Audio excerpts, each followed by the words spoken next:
Hello, welcome back to my YouTube channel KSC academy. आज की इस वीडियो में मैं आपके लिए लेके आया हूँ क्लास 8th की SST के जो एग्ज़ाम होने वाला है उसके जो सैम्पल पेपर हम कर रहे थे उसका पार्ट 2। तो आज के इस पार्ट में रहेगा आपके जियोग्राफी और साथ में ही जो आपकी पॉलिटिकल है उससे सारे के सारे इम्पोर्टेंट क्वेश्चन। तो आज की क्लास शुरू करते हुए सबसे पहला क्वेश्चन आपके लिए मैंने रखा है जो जियोग्राफी से, वो रखा है कि what do you understand by sustainable development. Sustainable development से आप क्या समझते हैं? सस्टेनेबल डेवलपमेंट का मतलब होता है दोस्तों सतत विकास। क्या होता है? सतत विकास। सतत विकास से आप क्या समझते हैं? सतत विकास का मतलब होता है कि sustainable development means development that meets the need of the present generation without harming the ability of future generation to meet their needs। यानी सतत विकास की अगर बात की जाए तो सतत विकास का सीधा सा मतलब यही होता है कि जो आज की जनरेशन है वो अपने आवश्यकताओं की जो पूर्ति है वो इस हिसाब से करे ताकि जो आने वाली जनरेशन है उनके लिए किसी भी तरह के संसाधन की कमी ना हो। इसी को हम क्या कहते हैं? सस्टेनेबल डेवलपमेंट या सतत विकास। इसके जो सम्मेलन हुआ था उसमें कितने जो गोल हैं वो निर्धारित किए गए थे? तो 17 गोल। आपसे MCQ में टाइप में पूछ सकता है कि सस्टेनेबल डेवलपमेंट के कितने गोल डिसाइड किए गए हैं, तो आप क्या बताओगे? 17। कितने? 17। इसके जो मेन फीचर हैं, जो मेन गोल हैं वो क्या है? Proper use of natural resource. Second क्या है? Protection of environment. यानी एक तो जो नेचुरल रिसोर्स हमारे प्राकृतिक संसाधन हैं उनका एकदम सही तरीके से उपयोग करना। दूसरा हमारा क्या हो जाएगा? प्रोटेक्शन ऑफ एनवायरनमेंट, यानी हमारे वातावरण की रक्षा करना। दूसरा balance between development and nature, यानी विकास और प्रकृति के बीच में क्या करना दोस्तों? जो बैलेंस है उसको बनाए रखना है। Conservation of resources. कंजर्वेशन का मतलब होता है संरक्षण, यानी संसाधनों का हमें क्या करना है? संरक्षण भी करना है। नेक्स्ट की अगर मैं बात करूं तो आपके लिए मैंने रखा है what do you understand by resource, यानी रिसोर्स क्या होता है, इससे आप क्या समझते हैं? और when does a substance become a resource, यानी ये क्वेश्चन जो है वो आपके लिए बहुत ही ज़्यादा इम्पोर्टेंट हो जाता है कि जो कोई भी जो पदार्थ होता है वो कब जाके संसाधन बन जाता है, तो ये भी आपके लिए बहुत ही ज़रूरी है। तो पहला हम रिसोर्स से समझते क्या है? A resource is anything available in the environment that can be use to satisfy human need and has value. यानी संसाधन क्या है? ऐसी चीज़ जो प्रकृति में पाई जाती है और हमारी ह्यूमन नीड की पूर्ति करती है, उसी को हम क्या कहेंगे दोस्तों? संसाधन कहेंगे। अदर वर्ड में अगर आप और छोटा करना चाहते हैं तो any substance that fulfil human need, इसी को हम क्या कहेंगे? सबस्टांस कहेंगे। यानी ऐसा कोई पदार्थ जो हमारी मानव की आवश्यकता को पूर्ति करता है वही क्या होता है? सबस्टांस, जो आपका क्या बन जाएगा? रिसोर्स बन जाएगा। आगे मैं बात करूं when does a substance become a resource, तो ये substance become a resource when, कब बन जाता है? ह्यूमन रिकॉग्नाइज इट्स यूजफुलनेस, यानी जब मानव को पता चल जाए कि भाई ये चीज़ क्या है? उपयोगी है। टेक्नोलॉजी मेक इट यूजेबल, यानी जो तकनीक के द्वारा हम इसको क्या बना सकते हैं? हमारे उपयोग योग्य बना सकते हैं। इट हैज़ इकोनॉमिक और सोशल वैल्यू, यानी ये किसी ना किसी रूप से कोई ना कोई वैल्यू का मतलब क्या होता है दोस्तों? आपकी कीमत रखता हो। क्या रखता हो? कीमत रखता हो। फिर एग्जाम्पल के लिए आपको मैंने बता दिया coal become a resource after human learn how to use it as fuel, यानी जो कोल है हमारा, जो कोयला होता है वो कब जाके रिसोर्स बना? तब हमें जब हम मानव को ये पता चल गया कि हम किस तरह से कोयले का जो उपयोग है वो ईंधन के रूप में कर सकते हैं, फ्यूल के रूप में कर सकते हैं। तो ये क्या हो जाएगा आपका जो इस क्वेश्चन का आंसर ना। अगले की मैं बात करूँ तो अगला क्वेश्चन रखा है आपके लिए difference between renewable and non renewable resources. तो रिन्यूएबल क्या होते हैं दोस्तों? सीधी सी बात है कि ऐसे रिसोर्स जो क्या हो जाते हैं भाई जल्दी से रिन्यू हो जाते हैं, वो रिन्यूएबल होते हैं। नॉन रिन्यूएबल यानी कि अनवीकरणीय क्या होते हैं? जिनको जो बनने में दोबारा काफ़ी सारा टाइम लग जाए। तो नॉन रिन्यूएबल क्या हो जाएगा? Can not be renewed quickly, और ये क्या हो जाएंगे? Can be renewed naturally. Example इनके देखोगे तो अगर नॉन रिन्यूएबल के देखोगे आपको क्या मिल जाएंगे? कोल एंड पेट्रोलियम, और जो इसके देखोगे रिन्यूएबल के तो आपको मिल जाएगा वाटर। वाटर जो होता है ना वो रिन्यूएबल रिसोर्स होता है, इसको आपको ध्यान से याद रखना है। उसके बाद में सनलाइट, विंड एनर्जी एट्सेट्रा। अगला जो क्वेश्चन है आपके लिए रखा है मैंने, any four difference between Indian and American farmer. तो इंडियन और अमेरिकन फार्मर की अगर मैं बात करूं तो कोई भी जो 4 डिफरेंस है वो आप बता सकते हैं। इजी डिफरेंस है आपके लिए। पहला हो जाएगा कि जो इंडियन फार्मर है वो उसका जो ज़मीन होगा वो क्या होगा भाई, कम होगा। स्मॉल लैंड ओवन करते हैं, क्या करते हैं, स्मॉल लैंड। और अमेरिकन क्या करेंगे, लार्ज लैंड करेंगे। उसके बाद में इंडियन जो मशीनरी लाते हैं वो क्या लाते हैं भाई, रेंट पे लाते हैं। और अमेरिकन क्या करेंगे दोस्तों, वही जो मशीनरी होंगी खुद की होंगी। दूसरी बात, टेक्नोलॉजी का जो यूज़ होता है भारत के अंदर क्या होता है, कम होता है। अमेरिका के अंदर क्या होगा, ज़्यादा होगा। चौथी बात क्या हो जाएगा कि भाई जब टेक्नोलॉजी अच्छी है तो इनका उत्पादन भी क्या होगा, ज़्यादा। तो अमेरिकन किसान क्या करते हैं, प्रोड्यूसिंग ज़्यादा करते हैं और भारतीय क्या रहते हैं, कम रहते हैं। उसके बाद में define slash and burn agriculture and substance farming. तो स्लेश एंड बर्न एग्रीकल्चर की मैं बात करूं तो a farming method where forest are cut and burn to clear land for cultivation after some year farmer move to another area. यानी slash and burn कह लो, इसको शिफ्टिंग कल्टीवेशन कह लो, इसको बेवर कह लो, इसको झूमिंग कल्टीवेशन कह लो, इसको झूमिंग कह लो। सारा का सारा क्या है, यही है। अलग अलग क्षेत्रों में इसको अलग अलग नाम से बुलाया जाता है। बेवर कहाँ कहा जाता है, मध्य प्रदेश। आगे अगर मैं बात करूं तो ए फार्मिंग मेथड यानी कृषि का ऐसा तरीका जहां पे क्या किया जाता है, जंगलों को काटा जाता है, फिर उनको जलाया जाता है और फिर उनके ऊपर खेती की जाती है और कुछ सालों के बाद में वो ज़मीन छोड़ के दूसरी जगह पे चला जाता है किसान। इसी को हम क्या कहेंगे, शिफ्टिंग या स्लेश एंड बर्न एग्रीकल्चर कहेंगे। अगला जो क्वेश्चन है वो है आपके लिए सब्सटेंस फार्मिंग के लिए। Farming done mainly to produce food for the farmers family. यानी ऐसी खेती जिसके द्वारा अपने जो किसान क्या करता है, अपनी फैमिली के लिए, जीविका चलाने के लिए जो खेती करता है उसको क्या कहेंगे, अपने substance farming. Note for sale in markets.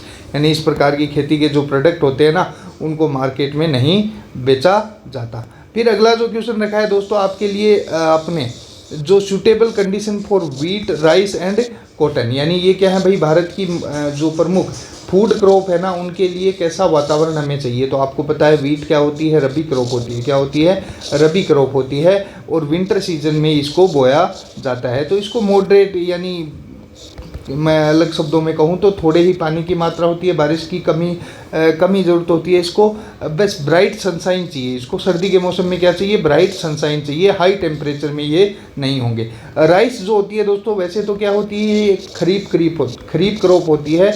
लेकिन जो हमारा भारत देश का वेस्ट बंगाल है, क्या है, वेस्ट बंगाल, इसको वेस्ट बंगाल में क्या किया जाता है, रबी क्रॉप और खरीफ क्रॉप दोनों में ही इसको बोया जाता है ड्यू टू फेवरेबल कंडीशंस। ठीक है, ये बात आपको ध्यान में रखनी है। और कॉटन क्या होता है आपको पता है, हमारी खरीफ क्रॉप होती है जो इसको हाई रेनफॉल की आवश्यकता होगी। आगे मैं बात करूं major food crop of India. तो मेजर फूड क्रॉप में क्या हो जाएगा, राइस हो जाएगा, व्हीट हो जाएगा, मेज, मिलेट्स और पल्सेज। तो ये भी आपको साथ में ध्यान रखना है। दोस्तों मैं आपके लिए जो आपके एग्ज़ाम में आने वाले हैं बुक से सारे इंपॉर्टेंट क्वेश्चन लेके आया हूँ। जो पार्ट 1 है इस वीडियो का, जिसके अंदर आपको आवर राजस्थान और साथ में ही हिस्ट्री का जो पार्ट मिल जाएगा और सारे के सारे वेरी जो शॉर्ट आंसर आपके आते हैं, जो MCQs आपके आते हैं, फिल इन द ब्लैंक्स आते हैं, वो सारे के सारे जो वीडियो उस वीडियो में आपको देखने को मिलेगा। तो जो इसकी वीडियो की लिंक जो है मैं आपको कमेंट्स में पिन कर दूंगा, आप उसको भी ज़रूर जाके देखिए ताकि कल जो आपका एग्ज़ाम होने वाला है उसमें आप ज़्यादा से ज़्यादा मार्क्स प्राप्त कर सको। साथ में अगर आपको मेरी वीडियो पसंद आ रही है तो चैनल को सब्सक्राइब और वीडियो को लाइक और शेयर करना ना भूलें। आगे मैं बात करूं तो define soil erosion. Soil erosion क्या होता है दोस्तों, removal of top fertile layer of soil by wind और वाटर। यानी जो हमारी मिट्टी की ऊपरी जो उपजाऊ परत होती है वो जो बहकर या उड़कर कहीं चली जाती है, इसी को हम क्या कहते हैं, सोइल इरोजन कहते हैं। सोइल डिग्रेडेशन क्या होता है, decline in soil quality due to over use chemicals, deforestation और पोल्यूशन। यानी क्या होता है कि भाई सोइल डिग्रेडेशन का मतलब है कि जब हमारी जो मिट्टी होती है वो अपनी उपजाऊ तक होती है, इसी को हम क्या कहेंगे, सोइल डिग्रेडेशन कहते हैं। आगे मैं अगर बात करूं तो define rock dam, terrace cultivation and mulching. तो रॉक डैम क्या होते हैं दोस्तों, small barrier made of stone across streams. यानी जहाँ से पानी बह रहा होता है उसके आजू बाजू में आप छोटे छोटे पत्थर लगा के जो पानी को रोकते हैं, इसी को हम क्या कहते हैं, रॉक डैम कहते हैं। Terrace cultivation, farming done by cutting steps on hill slopes. यानी क्या होता है कि जो पहाड़ियाँ होती हैं ऐसी, इनके ऊपर ये जो ढलान होती है ना तिवर, इनके यहाँ पे काट के जो खेती की जाती है, इसको हम क्या कहेंगे दोस्तों, टेरिस कल्टीवेशन कहेंगे। उसके बाद में मल्चिंग। मल्चिंग क्या होती है कि भाई जो घास का जो लेयर होता है ना, उसको क्या करते हैं हम संरक्षित करते हैं ताकि हमारा क्या बना रहे, मॉइस्चर बना रहे। आप अगर अपने आसपास में कहीं पे ज़मीन है तो अगर आपको काफ़ी दिनों से बारिश नहीं हुई लेकिन कोई घास उग रखा है तो उसको अगर आप उसको निकाल के देखेंगे ना घास को, तो वहाँ क्या मिलेगी आपको, नीचे नमी मिलेगी। तो क्या करती है ये जो मल्चिंग होती है ना, ये क्या करती है, हमारी जो स्ट्रो लेयर होती है ये हमारी क्या करती है दोस्तों, नमी को बनाए रखती है, मॉइस्चर को बनाए रख सकती है। आगे अगर मैं बात करूं तो अगला क्वेश्चन मैंने आपके लिए रखा है, right A note on iron and steel industry. यानी आयरन और स्टील इंडस्ट्री है उसके ऊपर आपको नोट लिखना है। एक ये क्वेश्चन इस तरह से भी आता है कि भाई the iron and steel industry why it known as basic industry और बैकबोन ऑफ अदर इंडस्ट्री। तो ये कैसे भी क्वेश्चन आ जाए आपको इसका आंसर क्या करना है, the iron and steel industry is called the basic industry because it provide raw material to many other industries. यानी इसको क्यों कहा जाता है, इसलिए कहा जाता है दोस्तों क्योंकि जो भी इसके उत्पाद होते हैं, जो भी इसके प्रोडक्ट होते हैं, उनका जो उपयोग है ना वो रॉ मटेरियल यानी कच्चे माल के रूप में अदर इंडस्ट्री में किया जाता है। जैसे यूजेज आयरन और कोल, लाइमस्टोन एंड लेबर। इसके अंदर क्या क्या काम में लिया जाता है, आयरन और यानी आयरन ऑक्साइड, कोल कोयला, लाइमस्टोन एंड लेबर तो सभी इंडस्ट्री में लगेगी, आपको पता ही है, इसका ध्यान रखना है। Produce steel used in construction, यानी जो स्टील प्रोड्यूस किया जाता है वो कंस्ट्रक्शन निर्माण कार्य में काम में लिया जाता है। ट्रांसपोर्ट यानी यातायात में भी काम में लिया जाता है। यातायात में कैसे, जितने भी जो हमारी गाड़ियाँ वाड़ियाँ होती हैं वो किसकी बनी होती हैं, लोहे और स्टील की। एंड मशीनरी यानी मशीनरी भी जितनी भी होंगी वो किससे बनी होंगी दोस्तों, आपकी लोहे और स्टील की। Major steel centre in India, हाँ इसको आपको बहुत अच्छे तरीके से ध्यान रखना है कि जो मेजर स्टील प्लांट हैं भारत के अंदर वो कहाँ कहाँ हैं, जमशेदपुर में है, भिलाई में, रावरकेला और दुर्गापुर में। अगर मैं बात करूं important for industrial development and employment, यानी साथ में ही भारत के अंदर ये रोज़गार भी जो होता है ना, एम्प्लॉयमेंट यानी रोज़गार जो प्रोवाइड करने में भी इसका बहुत ज़्यादा इम्पोर्टेंट है। और साथ में ही जो हमारा डेवलपमेंट यानी कि विकास करने में भी जो स्टील इंडस्ट्री और आयरन इंडस्ट्री है इसका बहुत बड़ा योगदान है। इसलिए इसको क्या कहा जाता है दोस्तों, बेसिक इंडस्ट्री भी कहा जाता है। उसके बाद में आपसे पूछ सकता है कि जो इंडस्ट्री है उसका क्लासिफिकेशन का, या तो आपको डायरेक्ट पूछ सकता है या बोल देगा आप एक चार्ट डायग्राम बना दो। तो इसको आपको ध्यान में रखना है। इंडस्ट्री का जो अलग अलग बेसिस पे, पहला तो है बेस्ड ऑन रॉ मटेरियल, क्या हो जाएगा, एग्रो बेस्ड हो जाएगा, मिनरल बेस्ड हो जाएगा, based on size cottage industry हो जाएगा, स्मॉल स्केल, लार्ज स्केल हो जाएगा। फिर बेस्ड ऑन ओनरशिप ये का मतलब क्या होता है भाई, मालिकाना हक, क्या हो जाता है, मालिकाना हक। तो मालिकाना हक के आधार पे कितने टाइप की होती है, एक private sector, public sector, joint sector और साथ में ही क्या हो जाएगा आपका कोऑपरेटिव सेक्टर। तो इस चीज़ को भी आपको ध्यान में रखना है। बेस्ड ऑन प्रोडक्ट्स यानी जो उत्पाद होते हैं उनके आधार पे क्या हो जाएगा, बेसिक इंडस्ट्री और कंज्यूमर इंडस्ट्री, ये भी आपको ध्यान में रखना है। साथ में ही दोस्तों जो जियोग्राफी से आपके एक और इम्पोर्टेंट क्वेश्चन बनता है और वो क्या है आपका, primary, secondary and territory sector. इसके बारे में भी आपको ध्यान में रखना है। और थोड़ा सा आप पढ़ लोगे सेरीकल्चर, पिसीकल्चर, एग्रीकल्चर, विटीकल्चर और हॉर्टिकल्चर के बारे में भी। हॉर्टिकल्चर क्या होता है दोस्तों, जिसमें जो पानी में सब्जियां वगैरह उगाई जाती हैं। विटीकल्चर क्या होता है, पिसीकल्चर क्या होता है, और सेरीकल्चर मतलब जो सिल्क वॉर्म की खेती की जाती है वो हो जाता है। तो ये भी आपको साथ में ध्यान रखना है। एग्रीकल्चर क्या होता है, science and art of cultivation. तो अगले पार्ट में जो आपका आता है वो क्या आ जाता है दोस्तों, जो आपकी पॉलिटिकल पार्ट है उससे मैंने आपके लिए पहला क्वेश्चन रखा है, why is parliament necessary in a democracy. लोकतंत्र के अंदर संसद की आवश्यकता क्यों है। तो जो अगर भारत की बात करें तो ये क्यों ज़रूरी है, पहला है it represents the people, member are elected by citizens, यानी पार्लियामेंट में जो भी मेंबर होते हैं वो किसके द्वारा, जो एमपीज बैठते हैं वो किसके द्वारा चुने जाते हैं भाई, सिटीजन्स यानी जनता के द्वारा चुने जाते हैं। दूसरा क्या है, it makes laws for the country, यानी पार्लियामेंट में हमारे देश के लिए क्या बनेंगे, कानून बनेंगे। तो ये क्या है, बहुत ही ज़्यादा ज़रूरी होती है। It control the government and check its work, यानी ये क्या करती है, सरकार के कार्यों पे नियंत्रण रखती है। साथ में it discusses national issues and public problem, यानी इसी जो संसद है उसी के अंदर क्या किया जाता है दोस्तों, जो भारत की संसद है उसके अंदर जो पब्लिक प्रॉब्लम्स हैं और साथ में जो नेशनल इश्यूज हैं उनके ऊपर भी डिस्कशन किया जाता है। It approve the budget and taxes, यानी इसी के द्वारा क्या किया जाता है, बजट पेश किया जाता है। बजट आपको याद है ना, जो हमारी फाइनेंस मिनिस्टर हैं कौन, निर्मला सीतारमण। कौन है? हो जाए निर्मला सीतारमण, वो पेश करती हैं। The parliament of India ensure that the government works according to the will of the people, यानी साथ में हमारी जो भारत की पार्लियामेंट है, संसद है, वो ये भी निश्चित करती है कि जो भारत के लोगों की जो इच्छा है, जो हमारी गवर्नमेंट उसी हिसाब से काम करेगी, ये भी क्या करती है? सुनिश्चित करती है। इसलिए जो है हमारे जो डेमोक्रेसी में क्या है? जो पार्लियामेंट की आवश्यकता होती है। आगे अगर मैं बात करूं तो why do we need constitution in a democracy, यानी हमें संविधान की आवश्यकता क्यों है? आप सभी को अच्छे से पता होगा, और इस जो क्वेश्चन का आंसर है आप मुझे कमेंट बॉक्स में ज़रूर बताएं कि जो हमारी डेमोक्रेसी है उसके अंदर कॉन्स्टिट्यूशन क्यों ज़रूरी होता है।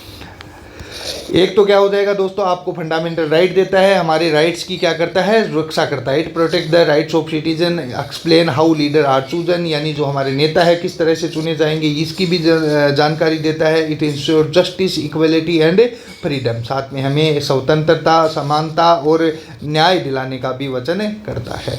और अगर संविधान नहीं होगा तो हमारी जो डेमोक्रेसी है वो एकदम सही तरीके से परफॉर्म नहीं कर पाएगी। Without a constitution democracy can not function properly, तो इसको भी आपको ध्यान में रखना है। एक जो क्वेश्चन मैं आपको कहूँगा कि जो role of judiciary in a fundamental right, तो ये आपको अच्छे से याद कर लेना है कि जो जुडिशरी का क्या रोल है, हमारे जो फंडामेंटल राइट हैं वो हमें मिल रहे हैं या नहीं मिल रहे। तो ये क्वेश्चन भी आपके लिए बहुत ही ज़्यादा इम्पोर्टेंट है। तो दोस्तों आपको अगर वीडियो मेरी पसंद आ रही है, आपके लिए हेल्पफुल लग रही है, सारे के सारे जो एसएसटी का रिवीजन है मैंने आपको इन 2 वीडियो में ज़्यादा से ज़्यादा ये 40 मिनट की जो वीडियोज़ होंगी दोनों मिला के, इसके अंदर पूरी एसएसटी का रिवीजन आपको मैंने करवा दिया है। इंपॉर्टेंट जो क्वेश्चन है वो बता दिए हैं, सारे के सारे टिक द करेक्ट आंसर भी बता दिए हैं।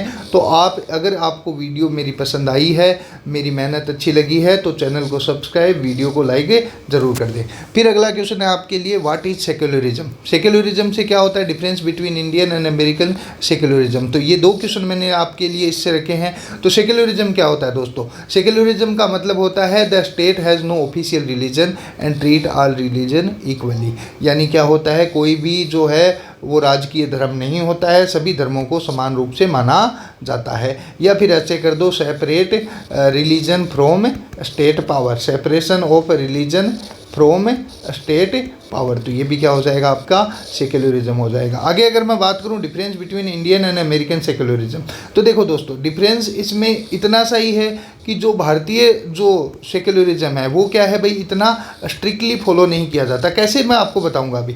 और अमेरिकन क्या होता है? स्ट्रिक्टली फॉलो किया जाता है। जैसे कि जो भारत के अंदर सेक्युलरिज्म है, कोई भी राजकीय धर्म नहीं है, अमेरिका में भी नहीं है, लेकिन इनमें डिफरेंस क्या है? डिफरेंस ये है कि जब भी एक एग्जाम्पल के माध्यम से अगर कोई भारत के अंदर धार्मिक कार्य किया जा रहा है, उसमें अगर कोई अच्छा काम किया जा रहा है तो सरकार उसका सहयोग करेगी, लेकिन बुरा काम कर रहा है तो क्या करेगा? उसको टोकेंगे भी। लेकिन अमेरिका के अंदर जो सेक्युलरिज्म है ना, वो उसके अंदर धर्म में किसी तरह से जो सरकार है वो हस्तक्षेप नहीं करेगी। तो ये क्या होता है, इनमें दोनों में ही कंट्री में क्या है? अंतर है। आपको या तो जो अमेरिकन और इंडियन सेक्युलरिज्म में अंतर देखने को मिल जाएगा, या फिर जो इंडियन और जो अमेरिकन फार्मर है उसमें से एक ये जो अंतर है आपको पक्का मिलेगा। तो देखो अगला क्वेश्चन है आपका, सेक्युलरिज्म ज़रूरी क्यों है? इसका महत्व क्या है? Importance of secularism in a democracy. तो क्या होता है? प्रमोट रिलीजियस फ्रीडम, यानी धार्मिक स्वतंत्रता का क्या करता है? प्रमोट करता है। प्रिवेंट डिस्क्रिमिनेशन, यानी छुआछूत का अंत करने में सहायता करता है। मेंटेन पीस एंड यूनिटी, शांति और एकता बनाए रखता है। प्रोटेक्ट माइनॉरिटी राइट, यानी जो अल्पसंख्यक हैं, क्या है? माइनॉरिटी का मतलब अल्पसंख्यक जो हैं उनका जो है वो क्या करता है भाई? राइट, यानी उनके जो अधिकार है उनकी रक्षा करता है। स्ट्रेंथन इक्वलिटी अमोंग सिटीजन, साथ में क्या करता है? जो नागरिक है उनके बीच में समानता का भी भाव पैदा करता है। उसके बाद में अगला क्वेश्चन मैंने आपके लिए रखा है, types of houses of Indian parliament. तो देखो 2 हाउस होते हैं, एक लोकसभा और एक क्या होता है? राज्यसभा। इसको क्या कहते हैं? लोकसभा को हाउस ऑफ द पीपुल, यानी मेंबर्स जो होते हैं इलेक्टेड बाय डायरेक्टली सिटीजन्स, और जो राज्यसभा होता है वो क्या होता है? Council of state, member elected by state assemblies. अब इसमें क्या होता है? देखो दोस्तों, लोकसभा जो होता है ना वो क्या होता है, एक परमानेंट जो हाउस नहीं होता है, लेकिन राज्यसभा क्या होता है, परमानेंट हाउस होता है। ये बात भी आपको ध्यान में रखना है। और इस सिस्टम को क्या कहा जाता है, बाई कैमरल लेजिस्लेटर कहा जाता है। अगला जो क्वेश्चन मैंने आपके लिए रखा है वो आपकी स्क्रीन पे है, what is are fundamental right, explain any two. ये क्वेश्चन आपके दोस्तों पक्का है, 100% आपको आपके एग्ज़ाम में देखने को मिलेगा। आप कल ही आके इस वीडियो की जो कमेंट बॉक्स है उसमें कमेंट कर देना। अगर आपको नहीं मिले तो इसके लिए मेरी जो है वो 100% गारंटी आपके लिए है। तो देखो, fundamental right are basic right given to every citizens by the constitution for freedom and equality, यानी हमारे संविधान के द्वारा दिए जाने वाले अधिकार हैं जो कि हर नागरिक को मिलते हैं। फंडामेंटल राइट की अगर मैं बात करूँ तो आपको अच्छे से पता है 6 फंडामेंटल राइट भारतीय नागरिकों को प्राप्त हैं। उनमें से 2 की आपको अगर क्या करनी है, व्याख्या करनी है, तो वो क्या होंगे, all citizens are equal before law, यानी राइट टू इक्वलिटी क्या होगा, जो सारे जो नागरिक हैं वो नियम के समक्ष क्या होंगे दोस्तों, समान होंगे। No discrimination based on religion, caste, gender और प्लेस ऑफ बर्थ, यानी किसी तरह का कोई भेदभाव नहीं किया जाएगा। किस आधार पे, धर्म के आधार पे, कास्ट यानी जाति, जेंडर यानी लिंग के आधार पे, और प्लेस ऑफ बर्थ यानी जन्म स्थान के आधार पे। दूसरा जो है आपका वो क्या है, राइट टू फ्रीडम, क्या हो जाएगा, राइट टू फ्रीडम। तो फ्रीडम क्या है भाई, एक तो हो गई आपको freedom of speech and expression, freedom to live and work anywhere in India, these right protect citizens from unfair treatment. तो ये क्या हो जाएंगे आपके फंडामेंटल राइट, और 2 की एक्सप्लेनेशन आपको ध्यान में रखनी है। फिर आता है what is the role of religions in India, यानी धर्म का भारत के अंदर क्या प्रभाव है या क्या रोल है। तो देखो, religion plays an important role in Indian society, guide moral values and ethics, यानी ये क्या करता है, हमारे जो मुख्य जो सिद्धांत हैं उनके ऊपर चर्चा डालता है। प्रमोट कल्चरल ट्रेडिशन, यानी जो हमारी परंपराएं हैं और जो हमारे उत्सव हैं उनको प्रमोट करता है। Increase unity in diversity, unity in diversity का मतलब क्या होता है, अनेकता में जो एकता का भाव पैदा करता है। Inspire charity and social service, यानी हमारे जो सामाजिक जो भलाई का काम है उसके लिए भी हमें क्या करता है, उत्साहित करता है। आर्ट, म्यूजिक एंड आर्किटेक्चर में भी सहयोग करता है। However in a democracy religion and government remain separate to maintain equality, लेकिन फिर भी क्या होता है भाई, जो एक लोकतंत्र होता है, डेमोक्रेसी होती है, उसके अंदर धर्म और सरकार की जो शक्ति है उसको अलग अलग रखा जाता है। आगे अगर मैं बात करूं तो अगले में आपको मैं क्या जो कुछ 2 क्वेश्चन और आपको मैं बताना चाहूँगा। एक तो आप क्या करोगे भाई, जो हिस्ट्री के अंदर जो हेक्टर मूनरो ने जो व्यवस्था शुरू की थी ना, एक तो क्या थी भाई परमानेंट, और एक दूसरी जो हेक्टर मूनरो ने जो शुरू की थी उसको भी आपको ध्यान से रखना है। तो दोस्तों आज के लिए इतना ही, आपके लिए ऑल द वेरी बेस्ट। और अगर आपको मेरी वीडियो पसंद आई है और कल अगर आप एग्ज़ाम दे के निकलो और आपको मेरी वीडियो हेल्पफुल लगी हुई हो तो चैनल को सब्सक्राइब और वीडियो को लाइक और शेयर करना ना भूलें। जय हिंद, जय भारत। एक बार फिर से आपको ऑल दी वेरी बेस्ट।